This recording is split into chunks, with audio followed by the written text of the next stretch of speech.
गौरभक्तवृन्द। हरे कृष्ण कृष्ण कृष्ण हरे हरे, हरे राम राम राम हरे हरे। मौकं करोति वाचालं पंगुं लंघयते गिरिं, यत्कृपातमहं वन्दे परमानन्दमाधवं। श्रीचैतन्य ईश्वरं नमो विष्णुपदाय कृष्णपृष्ठाय भूतले श्रीमते जयपताका स्वामी नित्यनामिने नमः। आचार्यपादाय निताय कृपाप्रदायिने गौरकथा धामदाय नगरग्रामतारिणे। तो उपस्थित पूज्यपाद प्रेमानंद प्रभु और हमारे आसानसोल सेंटरेर जनरल मैनेजर दयाचंद्र प्रभु आदि उपस्थित समस्त गौर भक्तवृंदेर श्री चरण कमले आमार सश्रद्ध प्रणाम। आपनादेर कृपा भिक्षा चाइछि किछु बोलार जन्य। आमरा एखाने मा मथुरा चंडी पीठस्थाने रयेछि, मायेर चरणे रयेछि।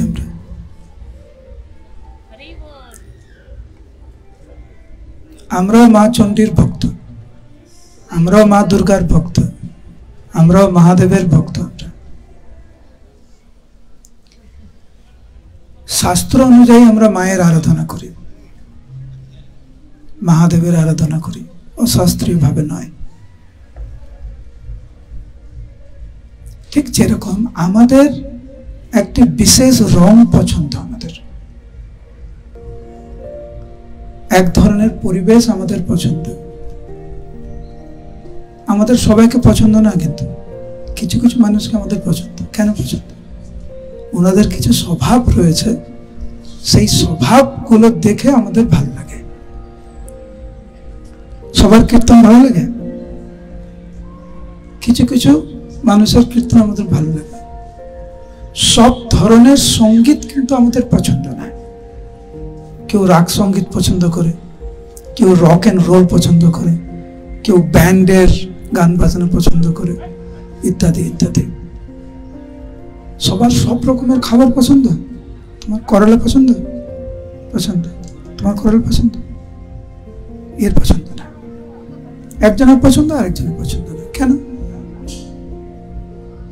कारण बुझते হবে। तो आमादेर किछु जिनिस आछे पछंद, किछु जिनिस अपछंद। এই স্বভাবটা আমরা কোথা থেকে পেলাম? এই স্বভাবটা ভগবানের থেকে পেয়েছি আমরা।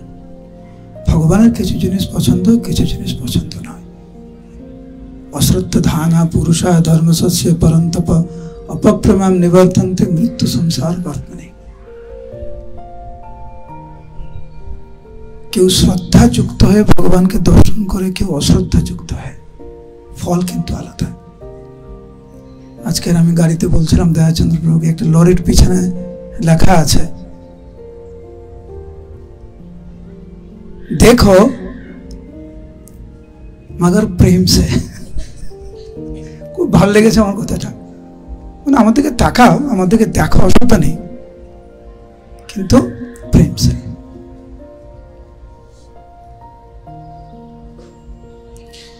আমরা ভগবানের দৃষ্টিগোচর করতে চাইছি। ভগবান, আমরা চাইছি ভগবান আমাদের দিকে করুণা করে একটু তাকাক।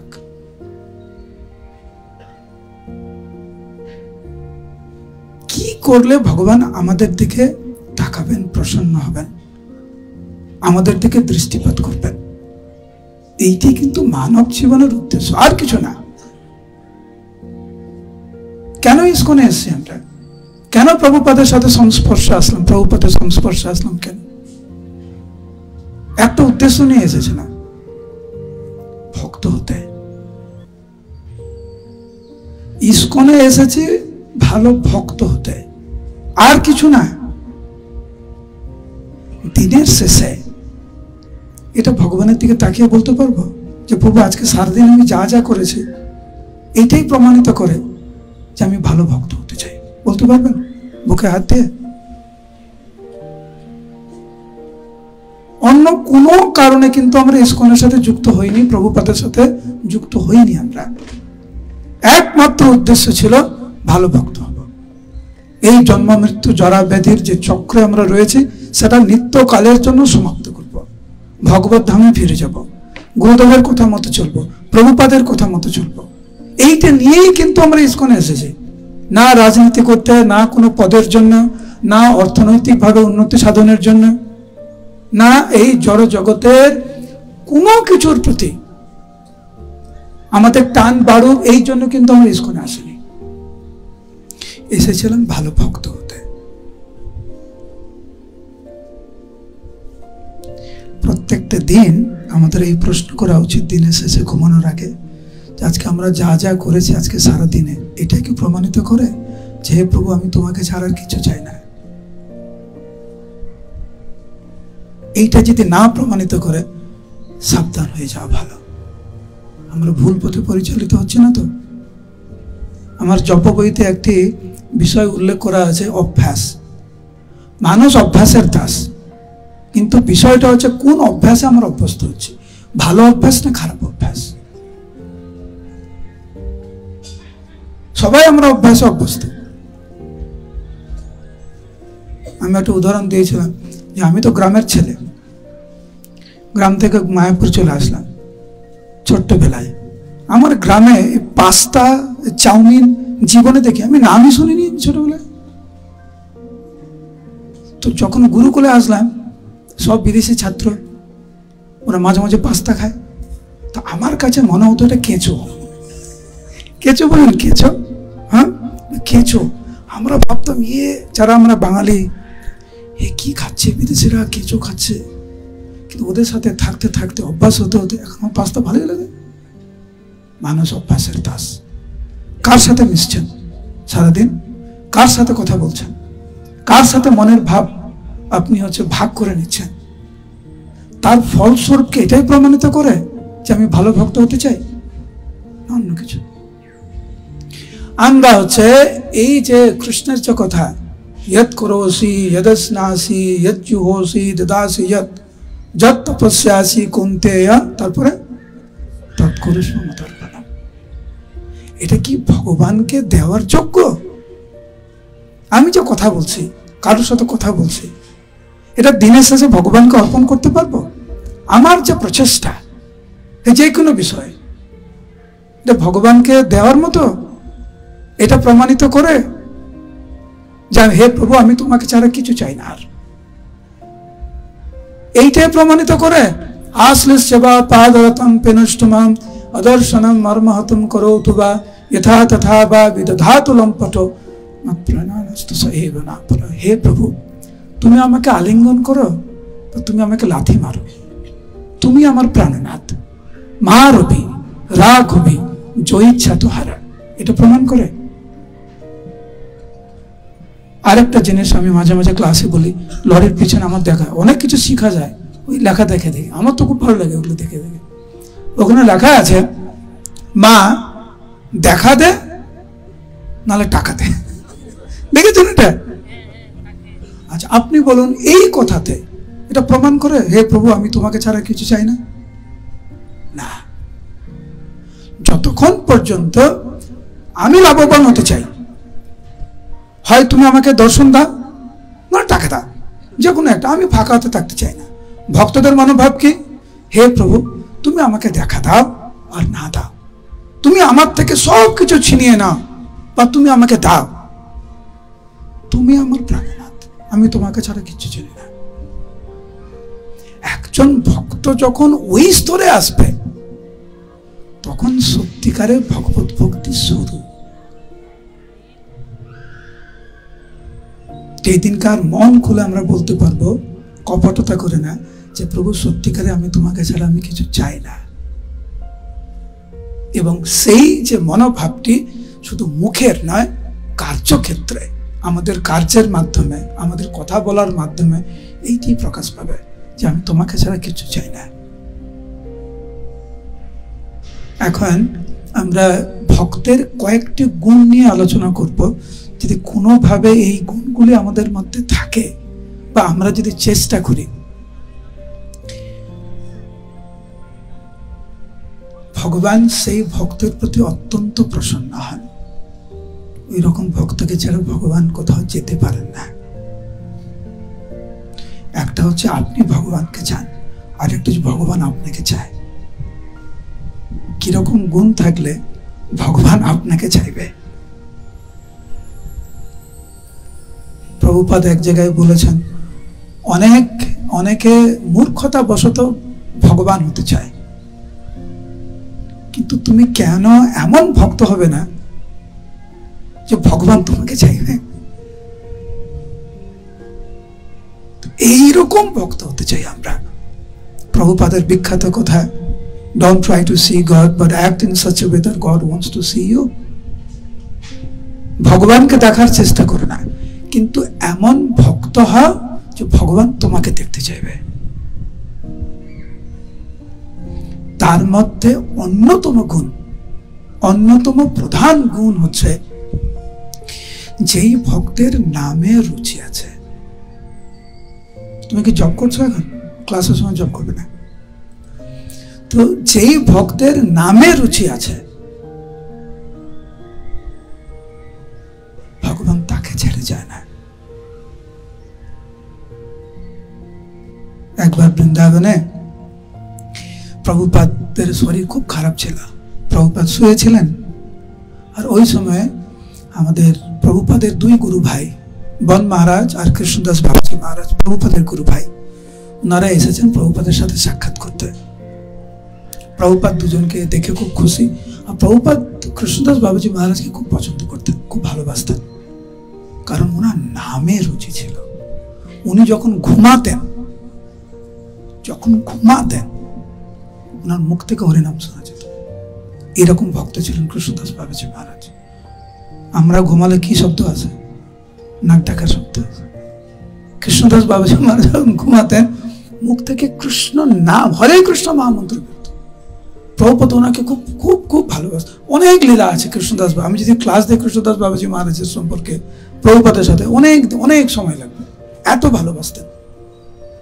উনি এসছেন, আর বন মহারাজ এসছেন। বন মহারাজ হচ্ছেন সেই ব্যক্তি যাকে ভক্তি সিদ্ধান্ত সরস্বতী ঠাকুর প্রভুপাদ ইউরোপে পাঠিয়েছিলেন প্রচার করার জন্য। তিন গুরু ভাই একসাথে। কৃষ্ণদাস বাবাজি মহারাজ বলছেন, প্রভুপাদ, স্বামী আমাদের প্রভুপাদকে বলছেন, আমার একটি প্রশ্ন আছে আপনার কাছে। প্রথমে আগে বন মহারাজকে জিজ্ঞেস করছেন, আমার একটি প্রশ্ন আছে। বন মহারাজ বলছে, বলুন। প্রভুপাদ বলছেন, বলুন। কৃষ্ণদাস বাবাজি মহারাজ বলছেন যে, বন মহারাজ, আমার প্রশ্ন হচ্ছে, আপনি খুব সুন্দর ইংরেজি বলেন, আর স্বামীজি মানে আমাদের প্রভুপাদ, উনি খুব সুন্দর ইংরেজি বলেন। আপনি ভালো সংস্কৃতি জানেন, সংস্কৃত ভাষা, আর ইনিও ভালো সংস্কৃত জানেন। আপনি বিদেশে গিয়েছেন, প্রভুপাদও বিদেশে গিয়েছেন, আপনি খুব সুন্দর করে বুঝাতে পারেন, আর স্বামীজি প্রভুপাদও খুব সুন্দর করে বুঝাতে পারেন, কিন্তু আপনি সফল হতে পারলেন না, আর ইনি কি করে সফল হলো? দুজনের গুণ তো এক। ইংরেজি জানে, সংস্কৃত ভাষা জানে, ভালো করে কথা বলতে পারে, দুজনে বিদেশে গিয়েছে, একজন কেন সফল হলো, আরেকজন কেন সফল হলো না? এই প্রশ্ন শুনে আমাদের প্রভুপাদ খুব লজ্জায় পড়ে গেছে। কেন? গুরু ভাইদের সামনে কথা কেন এরকম দরকার ছিল? ইনি কৃষ্ণদাস বাবাজি মহারাজ খুব সরল চিত্তে প্রশ্নটি করেছে, কোনো কপটতা ছিল না, অন্য কিছু ছিল না, সরল চিত্তে এই প্রশ্ন করে বসছে। তো বন মহারাজ চুপ, প্রভুপাদ কিছু বলছে না। তো দুইজন উত্তর দিচ্ছে না, তখন কৃষ্ণদাস বাবাজি মহারাজ বলছে, উত্তরটা আমার কাছে আছে, আমি জানি উত্তরটা। কি উত্তর? বলছে, এসি ভক্তিবেদান্ত স্বামী প্রভুপাদ নামের উপরে পূর্ণ বিশ্বাস। প্রভুপাদ জানতেন এই সারা বিশ্বকে এক সূত্রে বাঁধা যাবে নামের মাধ্যমে।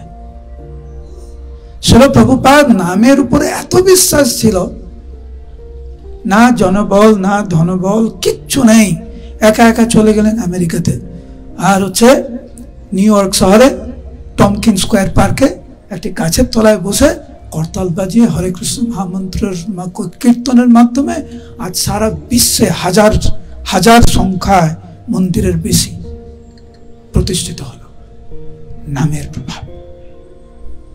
কৃষ্ণদাস বাবুজি মহারাজ তখন উনি নিজের উদাহরণ দিচ্ছেন যে আমাদের প্রভুপাদ যখন কেশব মহারাজের থেকে সন্ন্যাস নিয়েছিলেন মথুরাতে, তো এদিকে যজ্ঞ হচ্ছে, ব্রাহ্মণ মন্ত্র পড়ছে, প্রভুপাদ সন্ন্যাস নেবে কেশব মহারাজের কাছ থেকে, আর কৃষ্ণদাস বাবুজি মহারাজ ওই সময় খোল বাজিয়ে মন্দিরের এক কোনায় কীর্তন করছে, একা একা হরে কৃষ্ণ মহামন্ত্র কীর্তন করছে। আর যিনি পূজারী বৈদিক মন্ত্র বলছে, সহস্রশীর্ষা পুরুষঃ সহস্রাক্ষ সহস্রপাদ সভূমিং বিশ্বতো ভৃত্বা অত্যতিষ্ঠাদশাঙ্গুলাম স্বাহা ইদং কৃষ্ণায় ইদং ন মম। এদিকে হরে কৃষ্ণ কীর্তন হচ্ছে। তো যিনি ব্রাহ্মণ মন্ত্র পড়ছে উনি ভাবছে যে কীর্তনটা হরে কৃষ্ণ মহামন্ত্র কীর্তনটা একটু মনে হয় জোরে জোরে হয়ে যাচ্ছে। তো তখন এই ব্রাহ্মণ যিনি মন্ত্র পড়ছিলেন উনি কৃষ্ণদাস বাবাজি মহারাজকে বলেন, আস্তে আস্তে কীর্তনটা আস্তে করো, কীর্তনটা আস্তে করো, কারণ বৈদিক মন্ত্র হচ্ছে, তো কীর্তনটা আস্তে করো। তো প্রভুপাদ এটা লক্ষ্য করেছেন।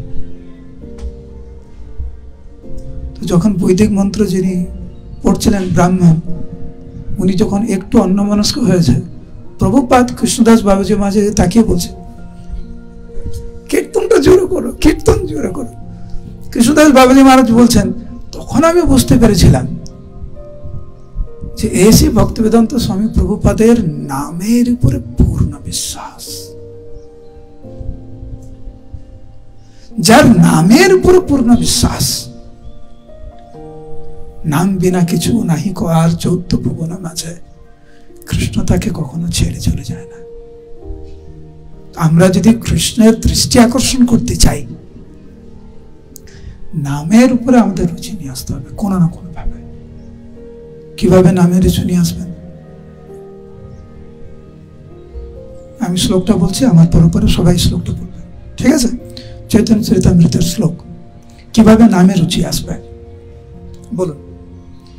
সাধন ভক্তি, সবাই বলছেন জোরে, সাধন ভক্তি হইতে হয় রতির উদয়, রতি গাঢ় হইলে তার প্রেম নাম কয়। সাধনা ভক্তি থেকে রতি আসবে, রতি যখন গাঢ় হবে তাকে বলে প্রেম। রতি মানে হচ্ছে নামের প্রতি স্বাভাবিক আকর্ষণ, নাম ছাড়া থাকতে পারে না। সেটা কি করে হবে?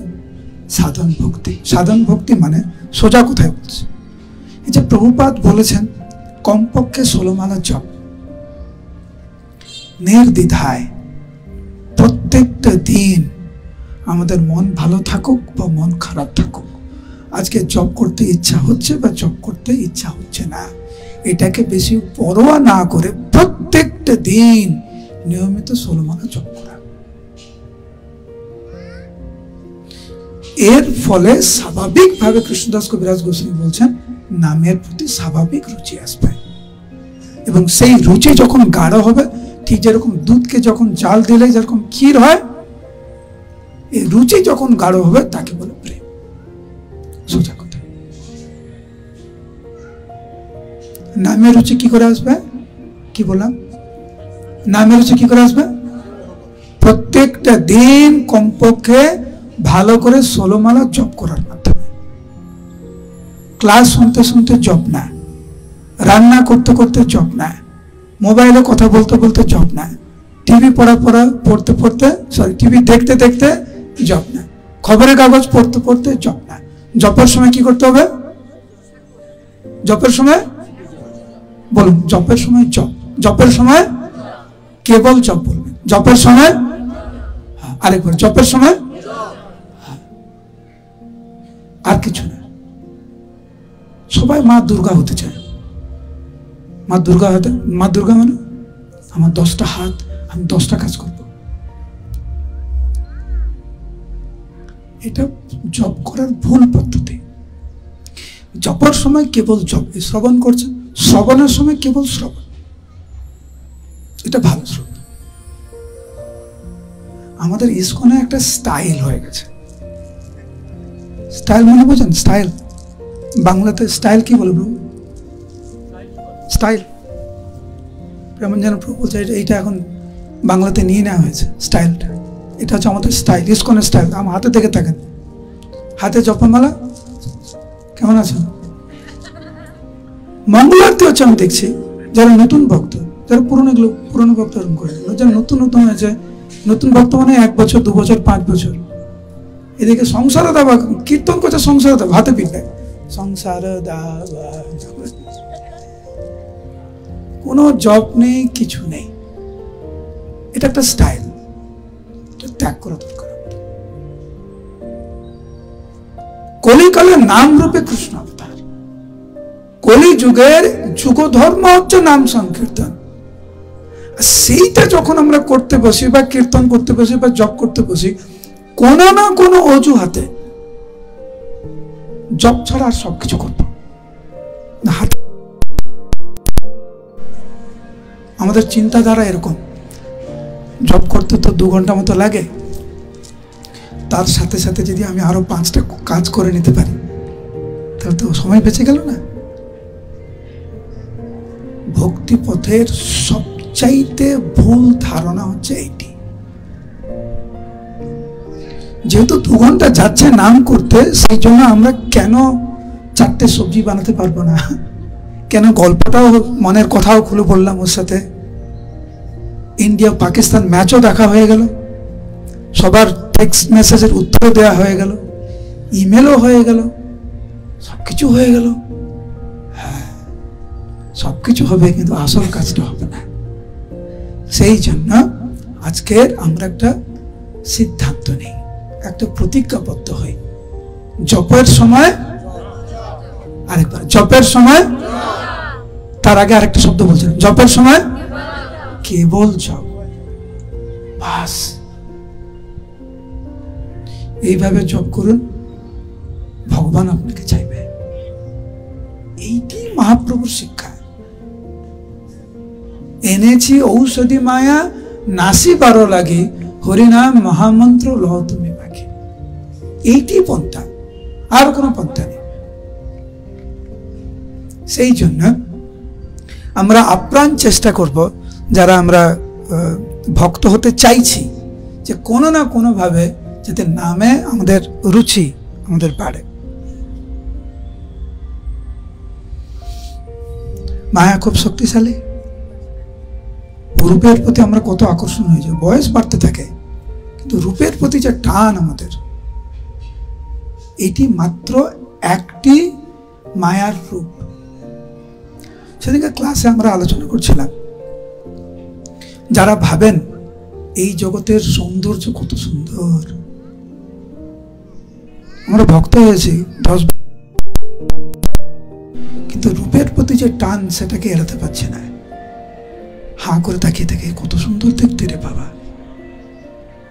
জব করে, কিন্তু 4টে নিয়ম পালন করে। কিন্তু আমি তখন ভাবি, এই জগতের সৌন্দর্যের আমরা লোভ সামলাতে পারছি না, যে স্বর্গের যদি সৌন্দর্য দেখি তখন কি হবে আমাদের, বুঝতে পারছি?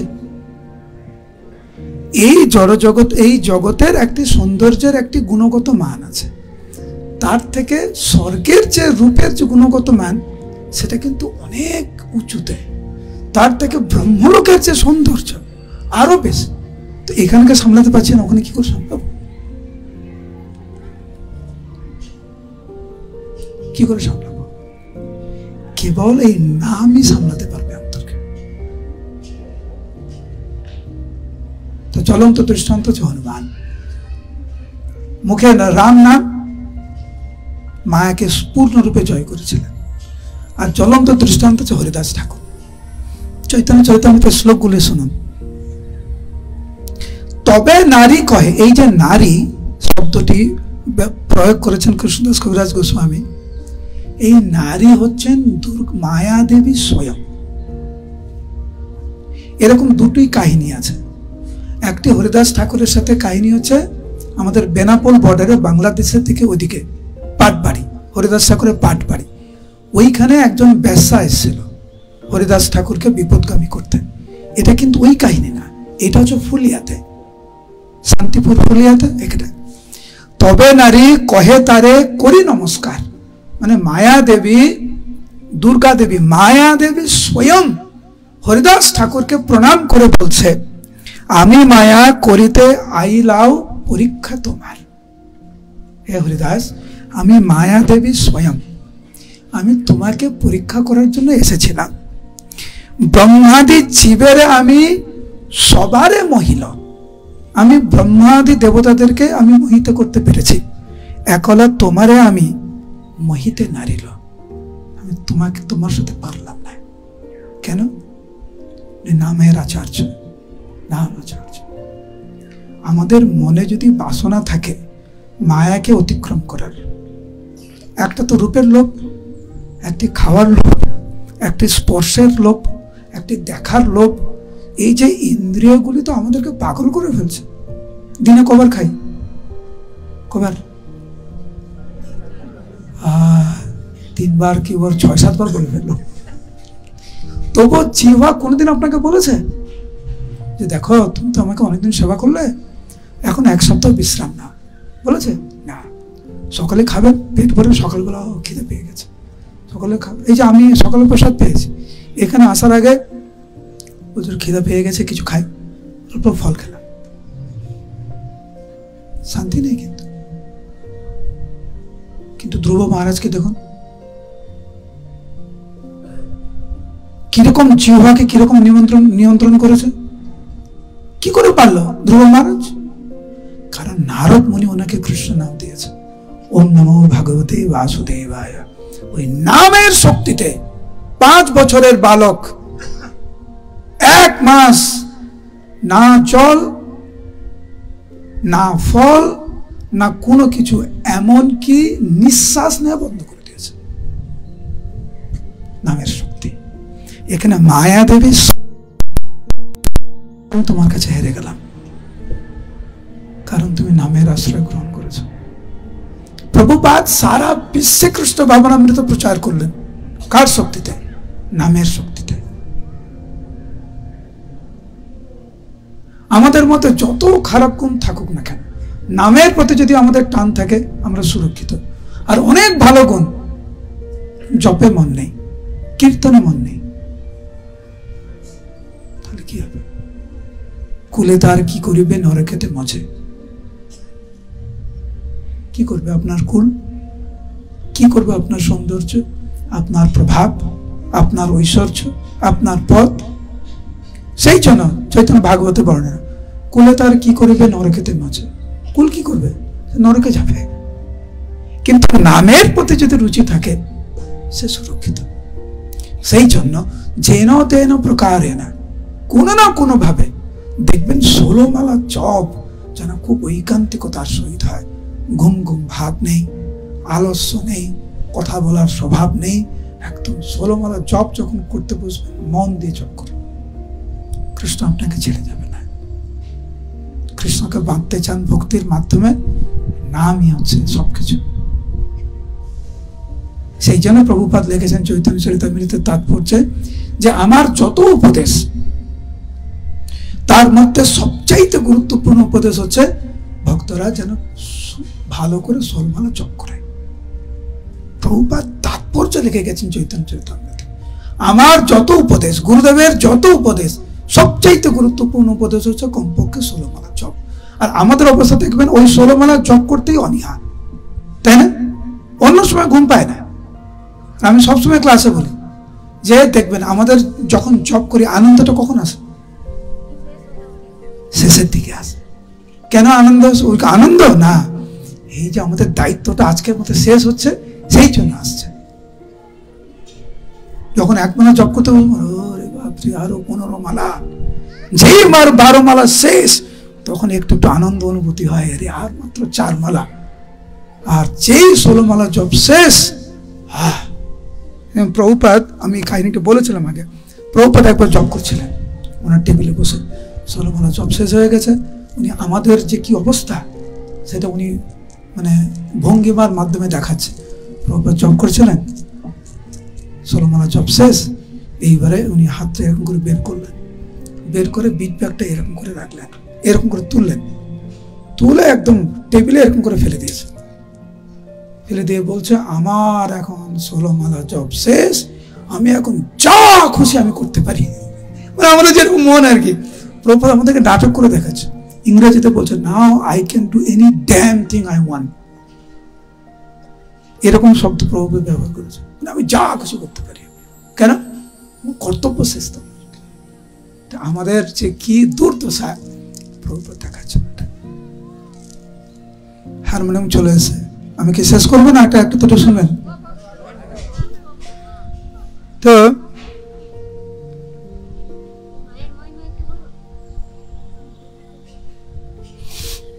আরেকটি গুণ যেটি ভগবান কৃষ্ণের খুব পছন্দের, কারোর মধ্যে যদি এই গুণটি থাকে, ভগবান সেই ভক্তের প্রতি অত্যন্ত প্রসন্ন হন।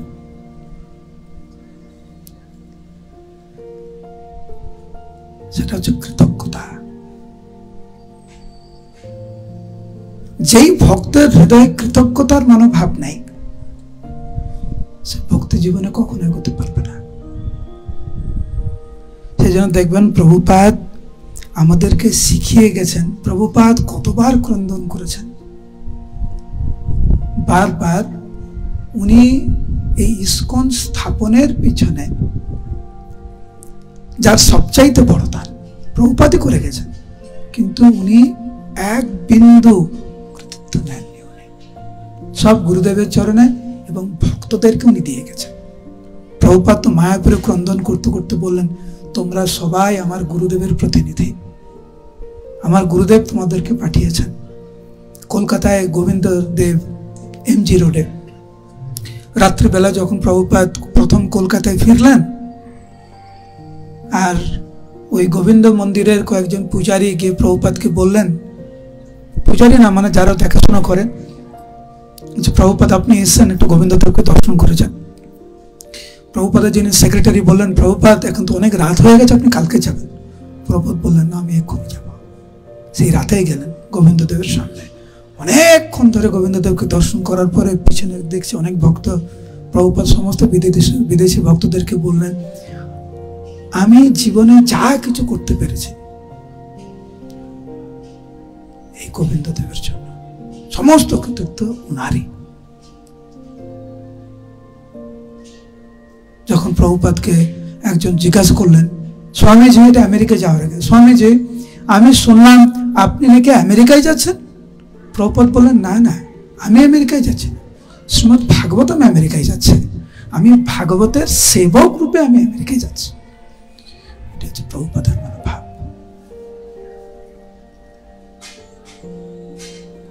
সাধুগুরু বৈষ্ণবের প্রতি প্রভুপাদের কতটা কৃতজ্ঞ। আমি আজকের একটা ক্লাস শুনছিলাম, এইটা আমি আগে কখনো শুনিনি। প্রভুপাদ কতটুকু কৃতজ্ঞ ছিলেন, কতটুকু সম্মান প্রদর্শন করেছেন অন্যান্য ভক্তদের প্রতি। প্রভুপাদ মায়াপুরে ছিলেন দুপুরবেলা, আর আপনারা জানেন প্রভুপাদ দুপুরবেলা প্রসাদের আগে ওনার গায়ে উনি সরষা তেল মাখতেন, জানেন তো আপনারা, অনেক ভিডিও দেখেছেন না সরষা তেল। তো প্রভুপাদকে সরষা তেল দিয়ে মালিশ করা হচ্ছে, আর প্রভুপাদ গামছা পরেছিলেন। তো গামছা পরেছিলেন, প্রভুপাদকে সারা গায়ে সরষা তেল দিয়ে মালিশ করা হচ্ছে। ওই সময় একজন ভক্ত এসে হঠাৎ করে প্রভুপাদকে বলেন, প্রভুপাদ ভক্তি রক্ষক শ্রীধর মহারাজ উনি মেন গেট থেকে ঢুকছে।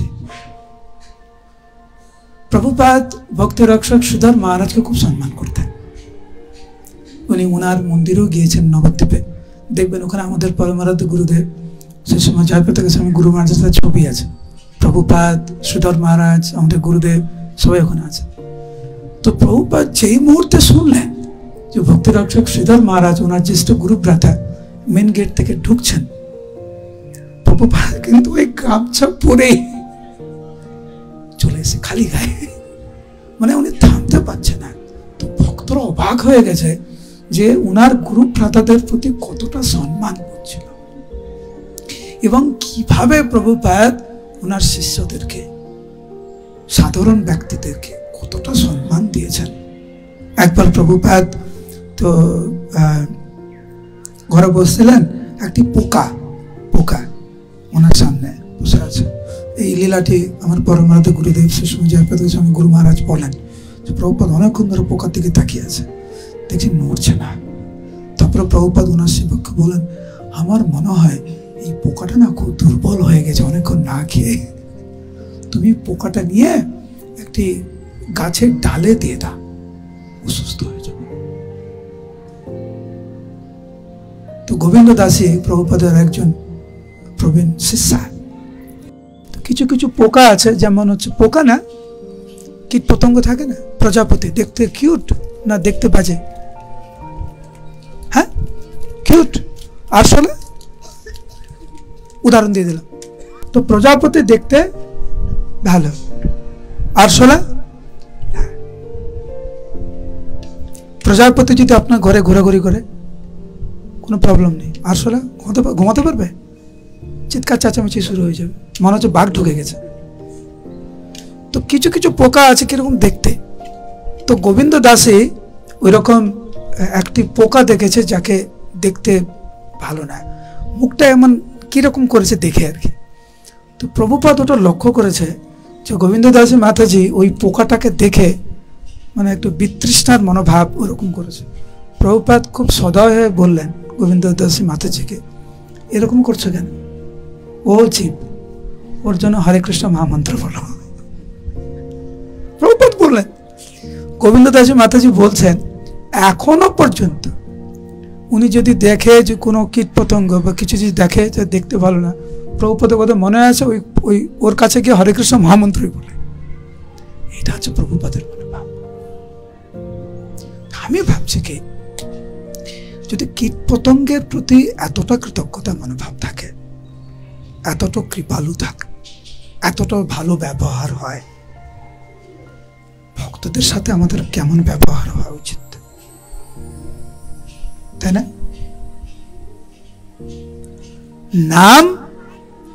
নামের প্রতি আমাদের টান, নামের প্রতি রুচি আমাদের তখনই বর্তিত হবে যখন ভক্তদের সাথে সম্পর্ক আমাদের দৃঢ় হবে।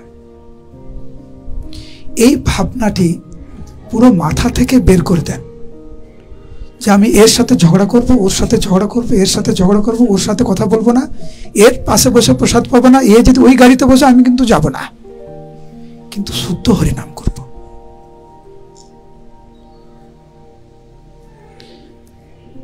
ভগবত ভক্তি মানে হচ্ছে ভগবানের সাথে সম্পর্ক, ভগবানের সাথে ভালো সম্পর্ক মানে নামের সাথে ভালো সম্পর্ক, নামের সাথে ভালো সম্পর্ক মানে ভক্তের সাথে ভালো সম্পর্ক। সোজা কথা। দুদিন আগেকার ঘটনা বলছি। আমি এক জায়গায় গিয়েছি অনুষ্ঠান করতে, তো আমার পাশে কিছু ভক্ত প্রসাদ পাচ্ছে না। তো আমি বললাম, কেন প্রসাদ পাচ্ছে না? না না প্রভু পাবো না। কেন পাবো না? না না প্রভু পাবো না। দেখলাম মুখটা পাবো না মানে একটু রেগে রেগে বলছে আর কি। তো আমি ভাবলাম নিশ্চয়ই কিছু গন্ডগোল আছে। পরে আমি দেখলাম সবার সামনে কিছু বলে লাভ নেই। পরে ওদেরকে ডাকলাম, কি হয়েছে, কেন প্রসাদ পেলে না? ওই ভক্তরা রান্না করেছে, আমরা পাবো না। আমি ওই ভক্তরা রান্না করার পরে কি ভগবানকে ভোগ লাগিয়েছে? বলছে হ্যাঁ। তাহলে তোর প্রসাদ তো কেন পাবে না?